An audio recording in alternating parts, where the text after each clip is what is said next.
Cuando la serpiente cambian las escamas, quedan prácticamente ciega. Las serpientes tienen una especie de lentes en sus ojos.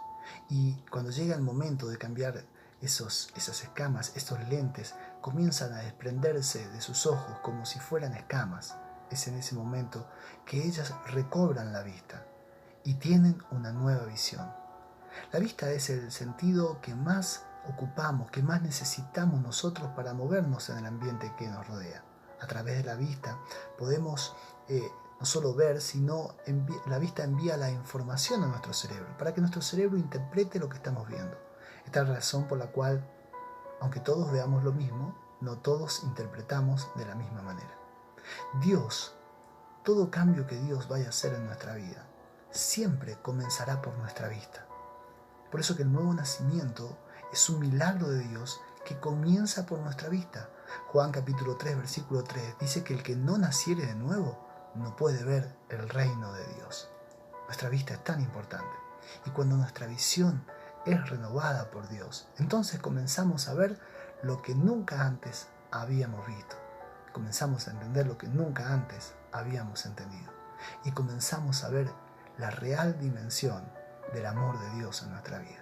Quiero hablarte de un pasaje en Hechos, capítulo 9, versículo 18. Y te voy a invitar, si tienes Biblia, a que la abras ahí en Hechos capítulo 9, porque además del versículo 18 te voy a leer otros textos allí que van a arrojar luz sobre lo que te quiero compartir en este día. Hechos capítulo 9, versículo 18. Dice la palabra de Dios: y al momento le cayeron de los ojos como escamas, y recibió al instante la vista, y levantándose fue bautizado.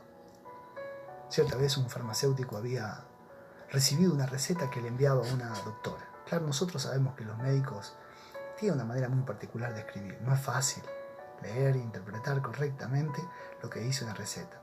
La receta esta le pedía al farmacéutico sulfato de sodio. El farmacéutico no leyó correctamente, no pudo interpretar correctamente y le envió sulfuro de sodio.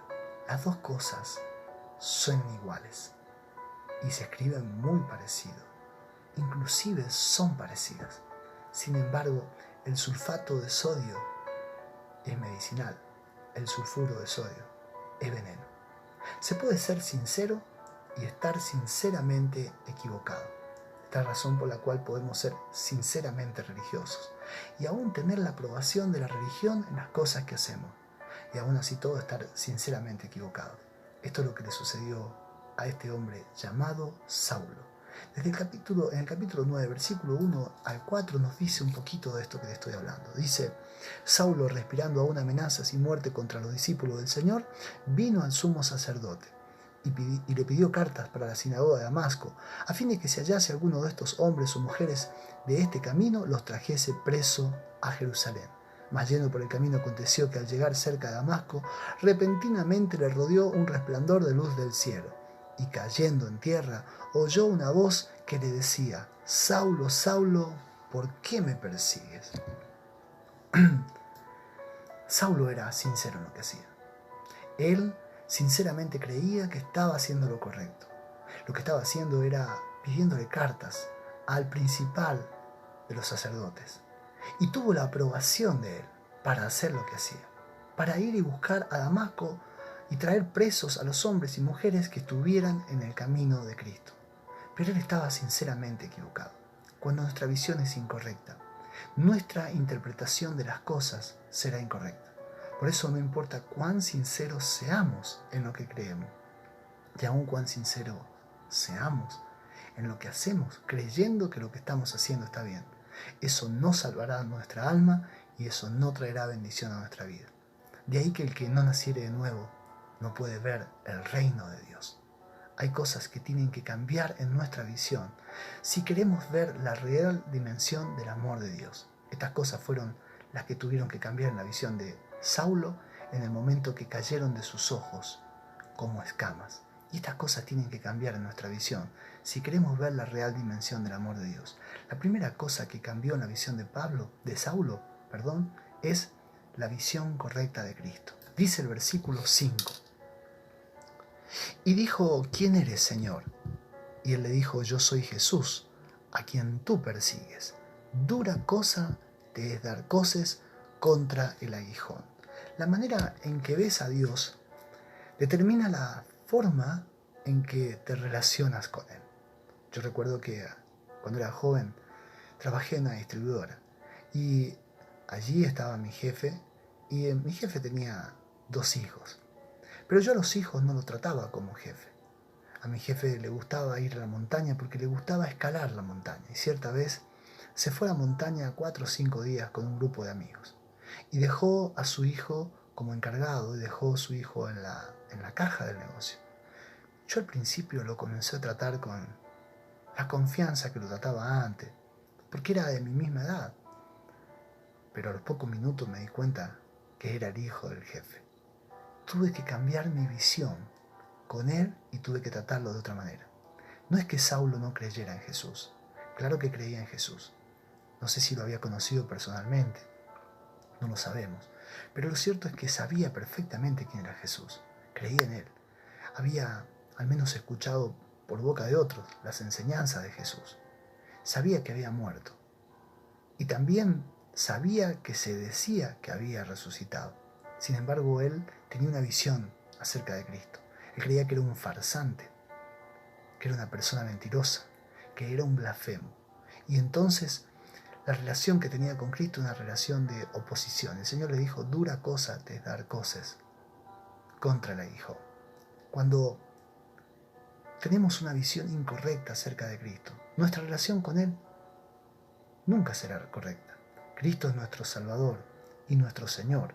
Sin embargo, hasta que no tenemos una visión clara de quién es Él, ni somos salvos, ni estamos bajo su señorío, ni podemos ver la dimensión del amor de Cristo como es realmente.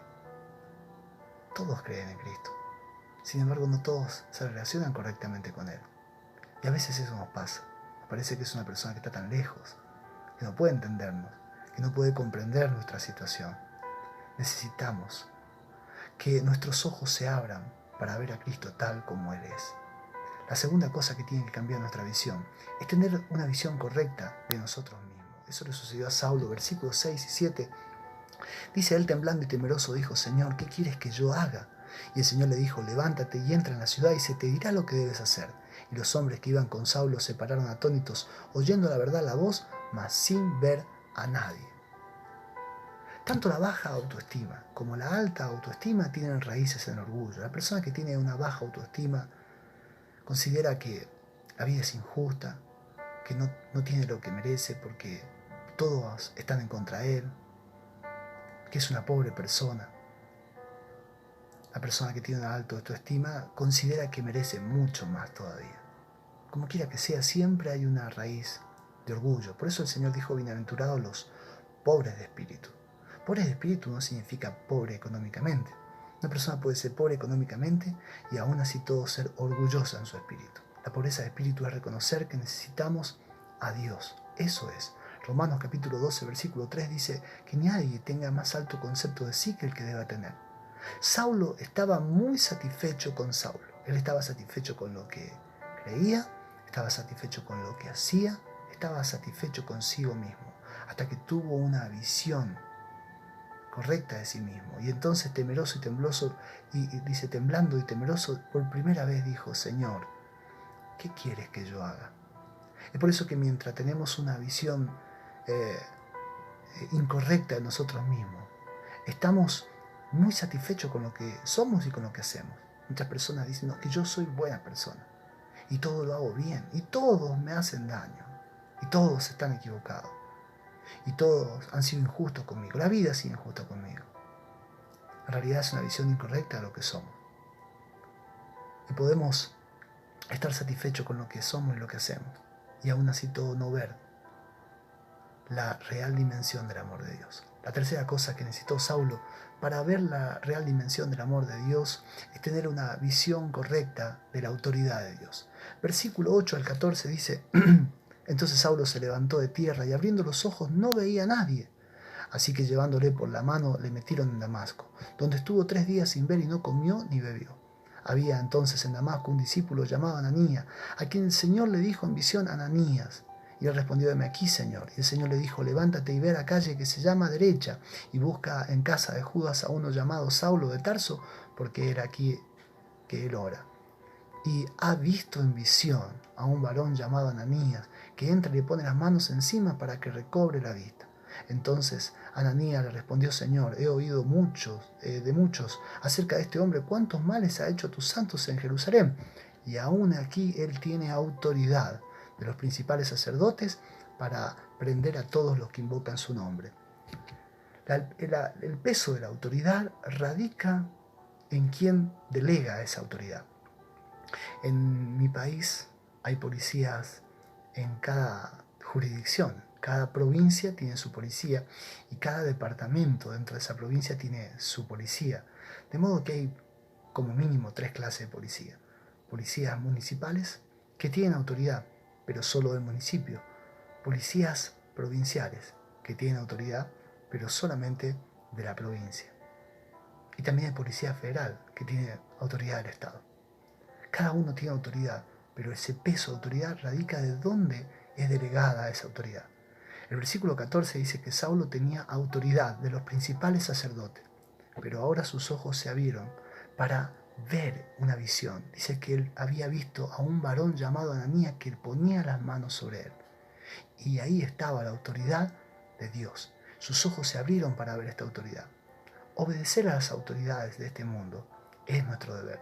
Sin embargo, puede ser un obstáculo para ver la real dimensión del amor de Dios si no entendemos que Dios está sobre todo y Él tiene autoridad sobre todo. Eclesiastés 5:8 dice que sobre el alto vigila otro más alto y uno más alto está sobre ellos. No hay autoridad más grande que la autoridad de Dios. Y es esa revelación que nosotros necesitamos, es ver la autoridad de Dios que está por encima de la autoridad de este mundo. Tiene autoridad un médico para darte un diagnóstico, pero la autoridad sobre él es de Dios y Dios tiene la última palabra. Cualquiera sea tu situación, la persona que tiene autoridad reconoce la autoridad que tiene, pero sabe que uno más alto está sobre ellos.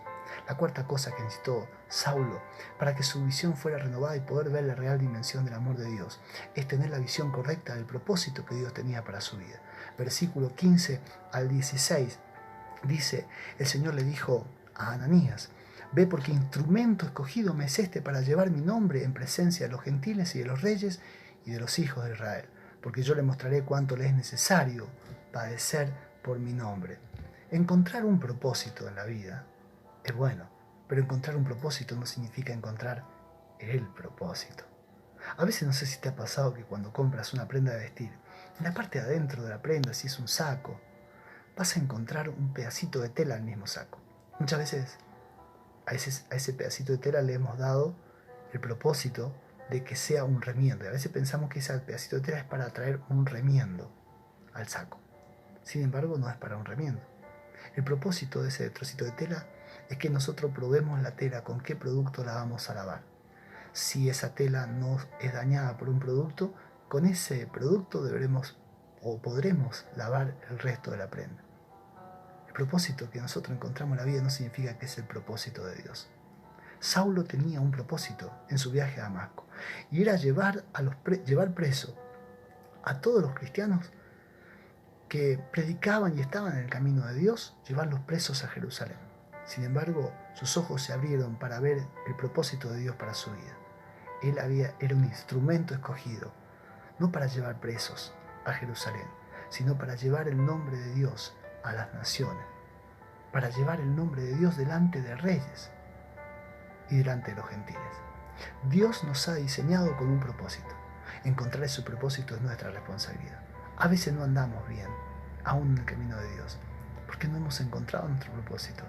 Y culpamos a Dios de muchas de las cosas que nos pasan, porque no hemos encontrado el propósito, porque nuestros ojos no se abrieron todavía para ver el propósito. Es por eso que Proverbios 19:3 dice que la insensatez del hombre tuerce su camino, y luego contra Dios se irrita su corazón.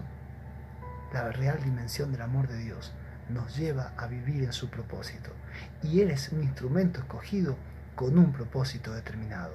Necesitamos que Dios abra nuestros ojos, y necesitas que Dios abra tus ojos para que veas ese propósito. La quinta cosa que necesitó Saulo para ver la real dimensión del amor de Dios es tener una visión correcta de la iglesia. Versículo 17 en adelante, con esto voy a terminar, dice: entonces fue Ananías y entró en la casa y poniendo sobre él las manos dijo: hermano Saulo, el Señor Jesús que se te apareció por el camino por donde venías me ha enviado para que recibas la vista y seas lleno del Espíritu Santo. Y al momento le cayeron de los ojos como escamas y recibió al instante la vista y levantándose fue bautizado. Y dice el versículo 19: y habiendo tomado alimento recobró fuerzas y estuvo Saulo por algunos días con los discípulos que estaban en Damasco. Estuve viendo hace poco dos talleres que dio un gran teólogo, Josh McDowell. Y en un momento al finalizar él dijo algo, y él mismo anticipó: lo que voy a decir a muchos le va a parecer una herejía.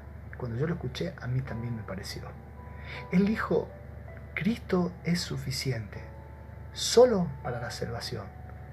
Para todo lo demás, además de Cristo, necesitas a la iglesia. Yo dije: ¿qué es lo que está diciendo este hombre? Cristo es suficiente.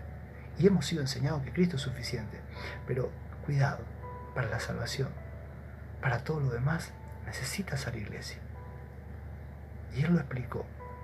Leía en estos días un artículo que decía: los 59 unos a otros. 59 veces en el Nuevo Testamento habla de la necesidad que tenemos los unos a los otros, de alentarnos los unos a los otros, de confesar nuestros pecados unos a otros, de estimularnos unos a otros, de edificarnos unos a otros. No puedes estar sin la iglesia. Tenemos que tener una visión correcta de qué es la iglesia. Al recobrar la vista, inmediatamente Saulo dice que se alimentó, tomó alimento, recobró fuerza y estuvo con los discípulos. Y si sigues la historia de Saulo, te vas a dar cuenta que la persecución, fue enviado a Tarso, donde estuvo un largo tiempo, pero luego volvió, lo envió a buscar Bernabé y estuvo allí en la iglesia de Antioquía 2 años hasta que fue enviado para cumplir el propósito. Él fue parte de la iglesia. Y luego de cada viaje misionero, él volvía y rendía informe a la iglesia, porque él necesitaba la iglesia. Muchos caen en la trampa de pensar que solo necesitan a Dios y que no necesitan congregarse, que no necesitan de la iglesia. Estas personas conocen a Dios y pueden llegar a ser salvas, pero ¿sabes una cosa?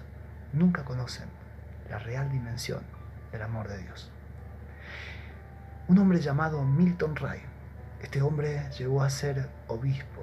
Este hombre vivió entre el año 1828 y 1917. Cierta vez, este obispo, Wright, visitó una universidad teológica y hablando con el director de la universidad, le dijo: yo creo que la ciencia ya lo ha inventado todo. Ya no queda más nada por descubrir. Todo está inventado. Y el director de allí, de esa universidad, le dijo: yo no creo que sea así. De hecho, en los próximos 50 años, creo que el hombre va a poder volar. El obispo Wright le dijo: de ninguna manera. Es imposible que el hombre vuele, porque el hombre no es pájaro. No puede volar, no es un ave. Este hombre tuvo 2 hijos, los hermanos Wright. Ellos fueron los que inventaron el avión y lo lograron hacer volar.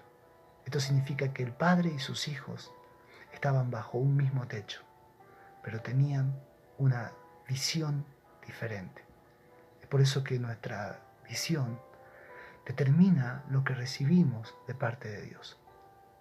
Es por eso que cuando lees el libro de Jeremías en el capítulo 1, Dios le da una primera visión a Jeremías, luego de haberlo llamado.